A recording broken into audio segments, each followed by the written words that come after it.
Hello and welcome to the Anchorage School Board Running Program. I'm your host and moderator, Zachariah Hughes. Tonight we'll be hearing from 5 candidates running for Anchorage School Board seats A and B. I'll be asking each candidate questions about key issues facing the district. As always, the answers will be timed, and later on in the program, candidates will have an opportunity to ask questions of each other. All the candidates have been briefed on the time limits and show format prior to taping, but if those of you watching at home or listening on the radio want to find out specific details, we've posted them on our website, alaskapublic.org. Now, let's get started with our first set of candidates vying for seat A. Betty Davis, welcome. Thank you. And Brent Hughes. Thank you. And Ms. Davis, let's start with you in your opening remarks. My name is Betty Davis, and I'm running for seat A for the Anchorage School Board. I have served on the board for the past 3 years after returning from Juneau after 18 years of service in the state legislature. During those 3 years, I've learned a lot about the district that I didn't know about, and I feel that we are doing some things quite well, but there are many things that we have to do better. And because of that, I have chosen to run for the school board seat again. Thank you. Thank you. And Mr. Hughes, your opening remarks. Thank you. Alaska Public Media, Life Informed.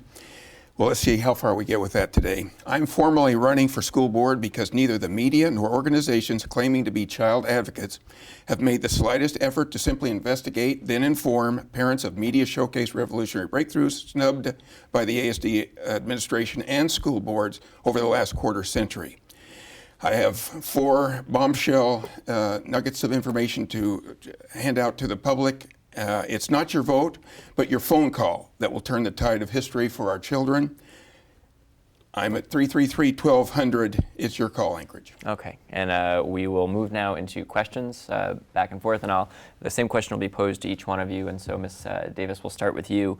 State funding for the district's budget is likely to continue decreasing, and I am curious what alternative funding and spending models you think can bridge that gap. Actually, what you say, you're thinking that it might continue. I hope it does not continue. Because for the past 3 years, the school districts all over the state of Alaska have had to cut their budget because of short funding from the state.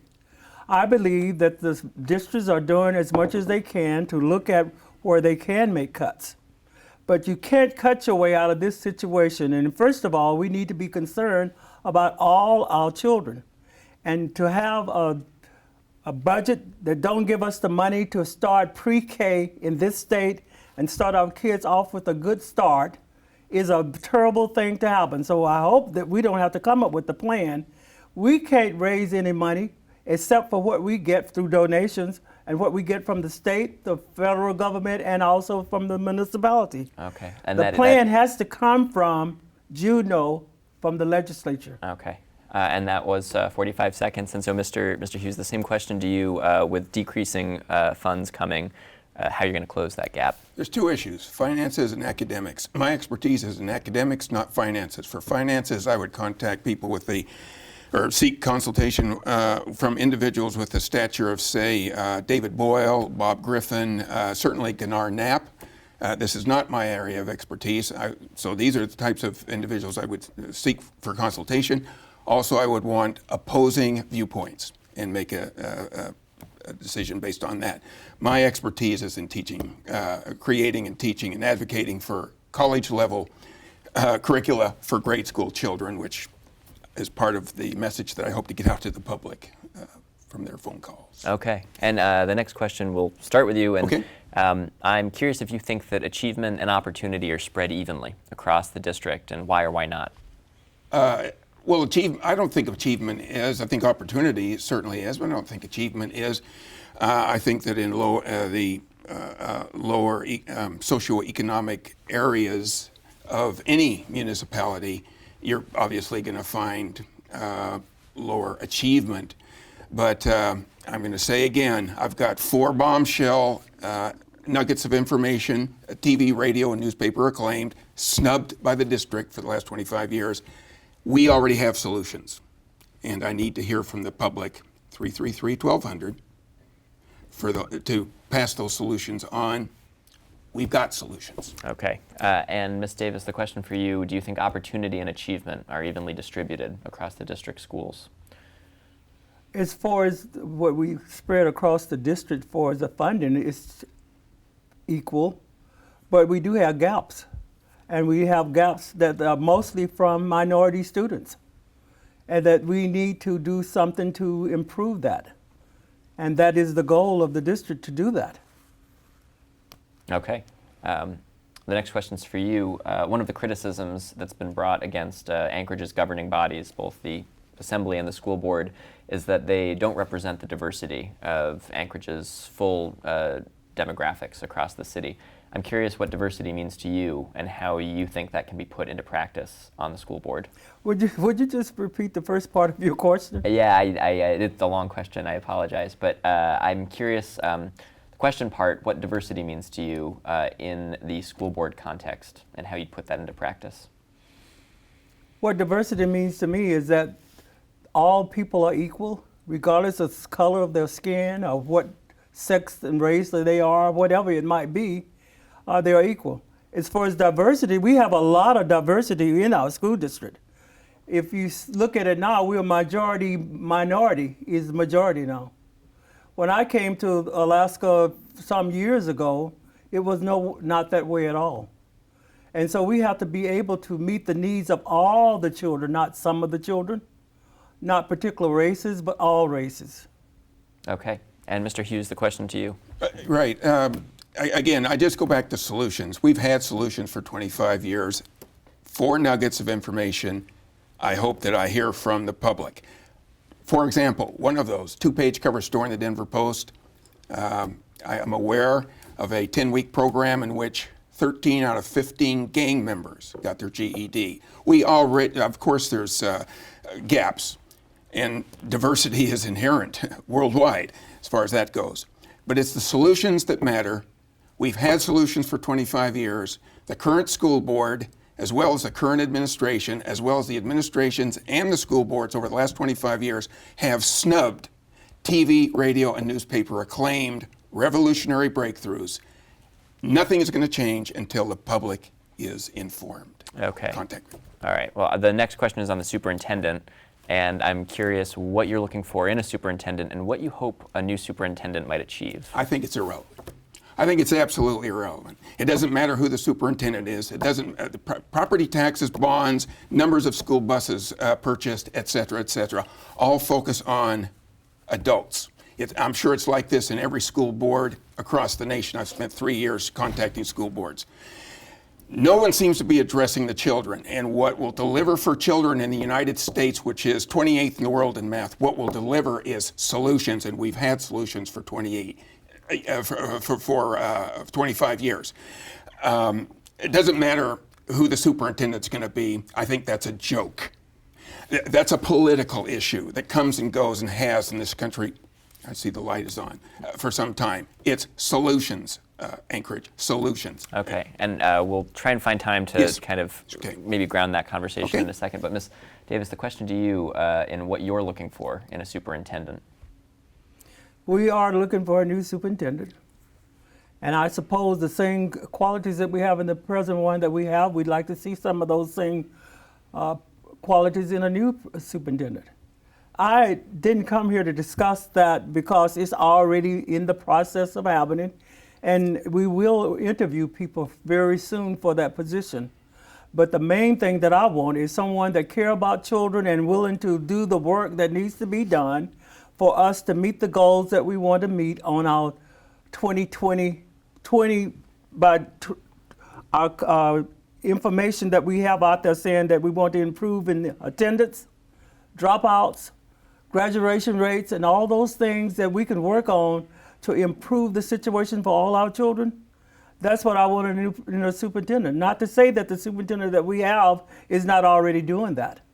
But since we are out there looking for one, those are some of the qualities that I would like to have. Okay, and so the last question that I want to ask before we move over into the opportunity for you to ask questions of each other is what you think is working well in the district right now. So Ms. Davis, let's start with you. What do you think is working in ASD's schools? That's a wide open question. What is working well? We have a lot of things that's working well within our district. To say one particular thing, I wouldn't be able to say that. I like the way we are involving the community. I believe that we're trying to do more for parental involvement. I believe that we are encouraging our children to be the best that they can be. We have all kinds of models. We have charter schools. We have alternative schools. We have our regular neighborhood schools, and they all work fine. But there are times that they need assistance. And that's what the superintendent, the school board, and the administrators are there to do, to make sure that the needs of all the children are met. Okay, and Mr. Hughes, the same question to you, but if you would like, you've been alluding to 4 bombshells or 4 solutions that are out there. If this might be an opportune time for you to spell out a few of those. Super. Thank you. For 25 years, we've had a 1-hour times table system. The times table course is the double oaken doors to all mathematics beyond simple addition and subtraction. Would have revolutionized math in this country, and this isn't, we just simply don't have time for me to get into that. I'm hoping to give 30-minute workshops for parents, free workshops, of course. But 1-hour times table system. There's a program for teaching algebra and calculus that's 25 years old to 80 children over a 9-month period. There's opportunities there. One thing in particular that really upsets me is that for 25 years, the school system across the country actually has prohibited virtually all children from graduating high school with AP statistics by virtue of the fact that the 5th grade is the time when the vast majority of children are blocked from entering algebra, pre-algebra, and this needs to stop. Okay, I'm going to have to wind you. I apologize to break in. I could go on and on for hours. Before we move on back to the same kind of question structure, now you'll have opportunities to ask questions of each other. And so, Ms. Davis, the first question is for you, if you'd like to address Mr. Hughes. Mr. Hughes, you continue to talk about your math program, and I do believe that you believe in it. But what I would like to have you answer for me is, if you're so concerned about what's happening right here in your state, that you say you lived here for all these years, but you spend most of your time outside of the state, why aren't you here doing what you're doing now to let the community know what you're providing? You don't have to depend on the school district to be the one to carry the message for you. There are parents, there's all kinds of groups that would be concerned about you. Okay, why don't you stay here and help do that? In the interest of time, I am just going to say it's 20 seconds to ask a question of each other. Oh, this is an excellent question. You're not familiar with my history here. I have appeared on TV, radio, and newspaper here in town multiple times for the free auditorium shows. I've given at Wendy Williamson Auditorium, also Marston Lusac, multiple times. I don't know how long you've lived here, Ms. Davis, but years. Pardon me? But you should already know all that I have done here. Also, I'm not out of the state most of the time, although I have started this program in Ukraine, 3 villages in Ukraine, and I plan to move to Slovakia because I'm convinced that nothing's going to change in this country until the parents become informed. That's key. Doesn't matter who the superintendent is, doesn't matter who's on the school board. What matters is the public being informed, and I've got that information. Okay, and Ms. Davis, your rebuttal. I hear what you're saying, but as I said, if you're that concerned about what's happening here, I would like to see you spend more time. You say that you've been on television and radio and all those things. For the last 18 years, I've served in the legislature. I have never heard your name come up at all. I haven't seen anything on the television from you, but you might have been doing those things in Anchorage. But when I talked with you when we first met, you told me that you spent most of your time out of the country, that you were working in other areas, doing the job that you want to do here somewhere else. Okay, and so it's your opportunity to ask a question. Oh, cannot rebut. No, there's not a second rebuttal. Okay. Like to use your closing I have remarks. no questions for Ms. Davis, none whatsoever. No questions at all? None. Okay, we will make that back up on the other side, but it is your right, Ms. Davis, to ask another question of Mr. Hughes, if you have one. If he doesn't have another question that he wants to ask me, he could take that time to promote his program. I don't have a problem with that. Well, I'm afraid we will can't only do be that? They're no. not my programs. Okay. They're programs. Your programs. No, they're not my programs. They are programs. Your programs. They are not my programs. They are Okay. programs. In the Ms. absence Davis. of Okay. questions for one another, we're going to move back to my questions. Yes, please do. Okay, so picking up where we left off, the first question is to you, Ms. Davis. what should the district be doing to attract and retain highly qualified teachers? Well, what the district should be doing, first of all, making sure that we're providing everything that our teachers that are currently hired by us are getting their needs met by professional development and those kinds of things. But the main thing that needs to be provided for us to have the teachers that we need is that we have to work closely with the universities, and the universities working closely with the school district to see what they need to have to meet the needs of our students when we hire those people.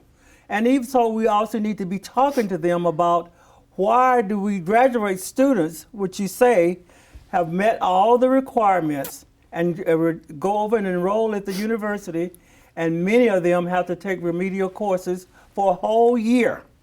That is not right, and it has to be closed, and we need to work on that issue. Okay. And it's the same question to you, Mr. Hughes. Completely agree. And at Anchorage, it comes right back to the same issue, curriculum. If you implement a 1-hour times table method that works with first graders, this has all been on repeatedly in the newspapers, radio, and the TV. So if you're not aware of it, I can't imagine. 2-page cover story in the Denver Post. The key is the curriculum. We should be having first graders nail the times table within a couple of weeks. I can do it, and if I can do it without a certified piece of paper, I'm sure this school district can do it. And I want to see algebra and calculus by 4th, 5th, and 6th grade. I want to see issues, advanced mathematics in middle school. You will not have these issues of needing to give remedial mathematics. Okay, I'm going to need to wrap up this question. Right. Okay. So the next one, though, is for you, and so it's your opportunity to respond, and it's on charter schools. Right. Specifically, how you think that charter schools, their role in the district will change in the next 5 to 10 years. I have absolutely no idea how it's going to change. I would love to see the entire school, the entire nation homeschool, quite frankly. The more charter schools, the better. I think that I can speak for mathematics and science is atrocious. There are good people in the classrooms, but I think the curriculum is just awful in this nation. Okay. I need time, not these sound bites, in order to address that. Hopefully, I'll hear from the public. Okay. Well, you have a few more seconds if you'd like to. 333-1200. We can change history, and it's going to be up to you, Anchorage, because I've put in my 25 years. All right. And so, Ms. Davis, support you. question to you is on charter schools and how you see their role in the district changing in the next 5 to 10 years. Actually, I can't look that far ahead and see what's going to be the change in charter schools within the next 5 to 10 years. But I do want to say I know that charter schools do work. And I'm proud to say that I'm the one that introduced the charter bill that we have in place at this time. And the way we have it is different from most of the places that they have it, because what it says in there that our charter schools will be part of the public school system, and they have to be approved by the school boards. And they also have to be approved by the Board of Education, which is at the state level. It works very well. Okay. So the next question is on testing, and I'm curious whether you think there is too much, too little testing in the schools, and what you make of the recently administered Alaska Measures of Progress test. The test that we are now given, which was only given once, and we will be given it one more time at least, I think that it is a better test than what we had, because we knew for years that the standards were low and needed to have been improved. It took some time for that to happen. Eventually they got the test passed, and all of a sudden now things are not right, and then you have now a new search for another Commission of Education. There's a lot of things that have to be looked at. Test is not just the answer, testing. But if we're going to have a major test that's going to be given to the kids, at least let it be up above the standards and not below the standards. Okay. And so, Mr. Hughes, the same question to you on testing in schools, too much, too little, and the AMP test. I favor absolutely a standardized nationwide test, a single test. All children must be empowered to the same degree. I'm completely opposed to the individual setting of standards. We should have a nationwide standard, and all children be empowered to that level. As far as frequency of testing, once a year, I mean, and I would say once every year. I want to know how America's kids are doing, and I want the kids in Appalachia to be doing just as well as the kids in Greenwich, Connecticut. And you do that by a standardized nationwide test. Okay. And so the next question is for you, and it's shifting gears just a little bit to the bond. And I'm curious how supportive you are of the 2016 bond proposal going before voters, and what recommendations you have as far as how projects for upgrade are selected. Wonderful question. I have absolutely no idea. Wonderful answer. Yeah, no, it's a wonderful question. We have a $2/3 billion budget, and for someone like me whose specialty is college math for grade school kids, to give a flippant 60-second soundbite is ludicrous, I think, on my part. The question's not ludicrous. My attempt at answering that, I would, again, defer to people of the stature of David Boyle, Bob Griffin, Gunnar Knapp, etc., and hopefully seek for opposing viewpoints. Okay. And then so, weigh in. Ms. Davis, the question for you, what you think of the bond proposal going before voters and the projects identified for upgrade? I feel that we did the right thing by presenting it, and I'm hoping that it passed. Great. Okay, the next question then on to you is, budget conversations have often focused on holding classrooms harmless, but support services have been reduced to a bare minimum. And I'm curious if you think that approach has worked. Holding classroom harmless? Yeah, trying to keep classrooms from feeling the cuts going on at the state budget level. Of course, I think we should do everything that we can do to keep the money within the classroom. That's what the money's for in the first place. But you have to look at what our other expenses are. And the main thing that's causing us not to put as much money into the classroom as we should has to do with health care. It also has to do with the expense of some of the things that we have to buy. So salaries and all that takes up a good percentage of our money. But when you're talking about the classroom, that means we're trying to keep the teachers in there, that they have adequate teachers, aides, or assistants, or whatever they need to get the job done within the regular school system. We are doing the best that we can on that, but in this particular budget, unless we get some money that's going to come from the state, in that budget it says there's a possibility that 52 teachers could be cut. Hopefully that's not going to happen, because at this point where it is, the $52 for each child that's going to be given by the state is still within the budget. I don't expect for it to come out. Okay. And the question for you of whether holding classrooms harmless, but the reduction in support services has worked. Well, I would say instruction time, resources, and achievement of the students is all tied to curriculum. If you have a poor curriculum, you'll need a great deal of additional support services, etc. All of that can be minimized, certainly, or eliminated if you have a riveting curriculum. If you have children in first grade that are nailing a times table, they're into algebra and calculus at fourth, fifth, and sixth grade. They're studying quantum chemistry and control systems engineering, say, from a math viewpoint. In middle school and high school, you're not going to have these questions of worrying about achievement, which is really what stems these questions of additional support, additional resources, additional help. All right. And curriculum. The last question for both of you before we move on to closing statements, and we'll start with you, Mr. Hughes.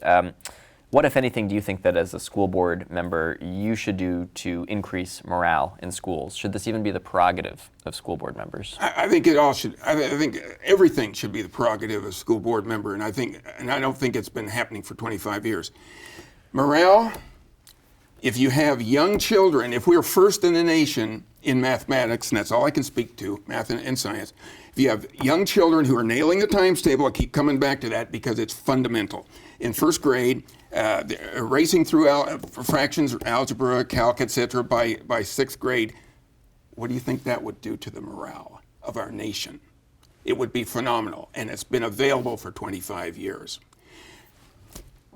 And I didn't catch the second part of that. Well, we're just about out of time for that question. So, Ms. key. Davis, the last question for now is, what, if anything, should school board members be doing to increase morale among staff in ASD? Well, that should be part of our job to do as a school board member, but that should be part of everybody that we hired to work with the children, is to make sure that they make the children feel good about themselves. I believe that we're doing a lot of improvement in a lot of areas, but you can't just say, well, I've done it all and don't do any more. You have to continue to do that. And so at that point, I would say that keep doing what we're doing. If there are other things that's going to improve that situation, then we adopt those. Okay. But the board has to be involved because that is the role of the board, is to set policy, and it is also the role of the superintendent to carry them out. Thank you both for your answers to those questions. And now is your last opportunity to give a closing statement. And Ms. Davis, we'll start with you. I'll just say that I thank you for having us here on your show today, and I'm looking forward to the election and hoping that I would be successful in winning that election. So remember, it is early voting at this time. You may go vote now, or you may vote April the 5th. Thank you. Thank you, Ms. Davis. And Mr. Hughes, your closing remarks. It's not your vote, but rather your phone call that will actually turn the tide of history. I have, as I said before, throughout this interview, 4 major bombshells of information that has been on TV, radio, and the newspaper. The establishment does not want you to be in possession of these, Anchorage. I've waited 25 years to get this out to you parents. 333-1200. Okay, thank you, sir. You've just heard from candidates for Anchorage School Board Seat A, Betty Davis and Brent Hughes. Thank you to both of them for coming, and thank you at home for joining us as well. Stay tuned to Running as we meet the candidates for School Board Seat B.